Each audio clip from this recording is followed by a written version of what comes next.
प्यारे बच्चों, महासागर निक्षेप में आज दूसरा टॉपिक या दूसरा बिंदु है ज्वालामुखी पदार्थ। ज्वालामुखी के उद्गार से प्राप्त पदार्थों का निक्षेपण सागरों में दो स्रोतों से होता है। प्रथम है धरातली भागों में ज्वालामुखी के उद्गार से प्राप्त पदार्थों में विघटन होने से उनका आकार बारीक हो जाता है तथा वे पवन द्वारा उड़ाकर सागर में ले जाए जाते हैं। वर्षा का जल भी इन्हें नदियों के सहारे सागर में पहुंचाया जाता है। दूसरा है महासागरों के अंतर्गत ज्वालामुखी के उद्भेदन के कारण ज्वालामुखी पदार्थ सीधे सागरों में जमा कर दिया जाता है। सागरों के किनारे पर बड़े कणों वाले ज्वालामुखी पदार्थ मिलते हैं जिन्हें ज्वालामुखी रेत कहा जाता है। ज्वालामुखी का जमाव नीली पंख के समान होता है। इनका रंग भूरा और काला होता है। तीसरा है जैविक पदार्थ, इसे कार्बनिक पदार्थ भी कहा जाता है। इस जमाव का स्रोत सागर स्वयं है। इसके अंतर्गत सागरीय जीवों के अस्थिपंजर तथा वनस्पतियों के अवशेष से प्राप्त पदार्थों को सम्मिलित किया जाता है।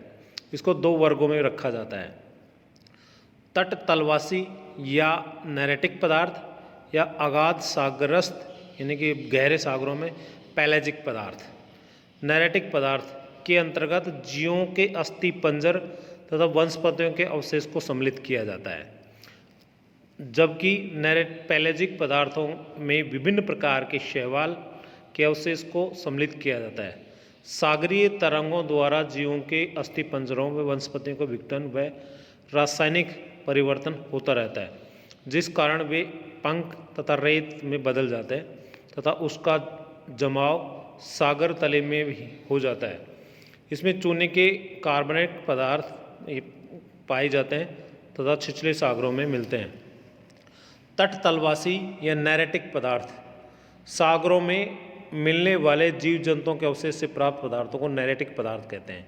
इसका जमाव मुख्य रूप से महाद्वीपीय मग्न तटों पर पाया जाता है, जिनके ऊपर प्राय भूमिज पदार्थ का आवरण पाया जाता है।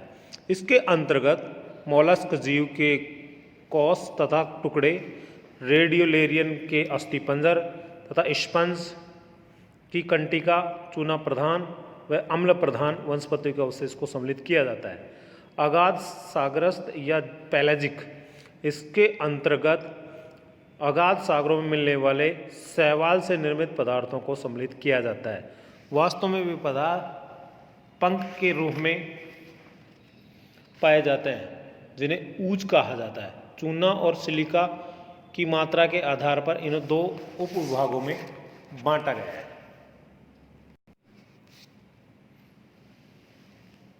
जैसे ऊज का चूना और सिलिका की मात्रा के आधार पर इन दो उपवर्गों में बांटा गया है।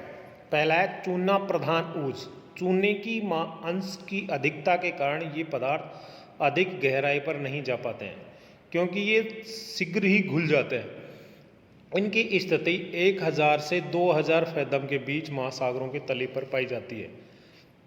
प्रमुख जीव के आधार पर चूना प्रधान ऊज को पुनः दो उपविभागों में विभाजित किया जाता है।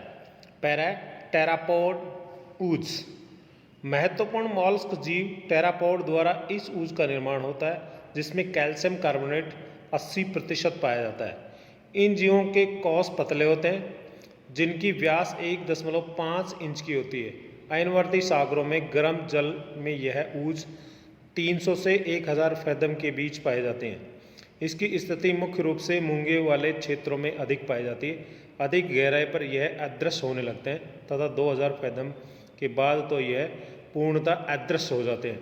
इसके जमाव प्रशांत महासागर के पश्चिम तथा पूर्वी भागों में, अजोर्स के पास, कनारे द्वीप, एंटिलीज, रूम सागर के मध्यवर्ती, अंत सागरीय कटक तथा हिंद महासागर में पाए जाते हैं। ग्लोबिजिरना ऊज, इसका निक्षेप मुख्य रूप से चूना प्रधान ग्लोबिजिरना जीव के कोष से होता है। इसका रंग दूधिया सफ़ेद होता है, परंतु इसके अलावा इसका रंग नीला, भूरा, पीला तथा हरा भी होता है। इसकी रासायनिक संरचना में कैल्शियम 64.4% सिलिका तत्व तथा 1.64 खनिज तथा पाए जाते हैं। प्रमुख खनिज कांगलोनाइट होता है, इसके अलावा क्वार्टजाइट, अभ्रक आदि खनिज मिलते हैं। इसका जमाव अटलांटिक महासागर के उष्ण तथा शीतोष्ण भागों में, हिंद महासागर के पूर्वी तथा पश्चिमी जलमग्न तटों पर तथा पूर्वी प्रशांत महासागर के में अत्यधिक मात्रा में पाया जाता है। इस ऊर्ज की स्थिति 2000 से 4000 फैथम के बीच पाई जाती है। इसके आगे अगाध सागरों में यह नहीं पाया जाता है। सिलिका प्रधान ऊर्ज, सिलिका अंश की अधिकता के कारण इसे सिलिका युक्त ऊर्ज कहा जाता है। चूने की कमी के कारण यह ऊर्ज जल्दी घुलता नहीं है, अतः ठंडे तथा जल गर्म दोनों प्रकार के सागरों में अत्यधिक गहराई तक पाया जाता है। इसका उपविभाजन इसमें मिलने वाले जीव विशेष के नाम के आधार पर किया जाता है। पहला है रेडियोलेरियन ऊर्ज। रेडियोलेरियन ऊर्ज का निर्माण रेडियोलेरियन डाइटम व पैरामिनीफेरा जीवों के अवशेष से होता है। इसमें सिलिका अंश अधिक तथा कैल्शियम कार्बोनेट का अंश कम होता है। गहराई के साथ सोने की अंश घटता जाता है। यह उष्णकटिबंधीय महासागरों में 2000 से 5000 फैथम की गहराई तक पाया जाता है। प्रशांत महासागर में अधिक क्षेत्र में पाया जाता है। इसके अलावा हिंद महासागर के पूर्वी भाग में तथा अटलांटिक महासागर के छिटपुट भागों में भी पाया जाता है। डाइटम ऊर्ज, डाइटम ऊर्ज का निर्माण अत्यंत सूक्ष्म जीव पौधों के अवशेष से होता है। इसमें मृतिका का अंश भी पाया जाता है। सिलिका के अंश अधिक होता है। कैल्शियम का अंश 3% से के लगभग होता है। स्थल के पास इसका रंग लाल होता है तथा स्थल से दूर इसका पीला या मटमैला होता है। सूखने पर इसका रंग सफ़ेद हो जाता है। डाइटम उच्च अक्षांशों में गहरे सागरीय भागों में पाए जाते हैं। अंटार्कटिका महाद्वीप के चारों ओर दक्षिण तथा उत्तरी प्रशांत महासागरों में 600 से 2000 फैथम की गहराई तक पाए जाते हैं। अकार्बनिक पदार्थ, महासागरीय जल के तापक्रम में परिवर्तन के कारण रासायनिक परिवर्तन होता रहता है, जिस कारण कई प्रकार के अकार्बनिक खनिज तथा तत्व महासागरों में जमा होते हैं। इनमें डोलोमाइट, सिलिका, लोहा, मैग्नीज ऑक्साइड, फास्फेट, पायराइट आदि मिलते हैं। महासागरीय तल में इन पदार्थों का जमाव अत्यधिक विस्तृत क्षेत्र में पाया जाता है। लाल मृत्तिका, अकार्बनिक पदार्थों में लाल मृत्तिका सर्वाधिक महत्वपूर्ण है, क्योंकि अगाध सागरीय जमाव में यह सबसे अधिक क्षेत्रों में पाई जाती है। इसमें निर्माण में एल्यूमिनियम के सिलिकेट तथा लोहे के ऑक्साइड की मात्रा अधिक होती है। इसमें ज्वालामुखी की विघटन पदार्थों का अंश भी होता है।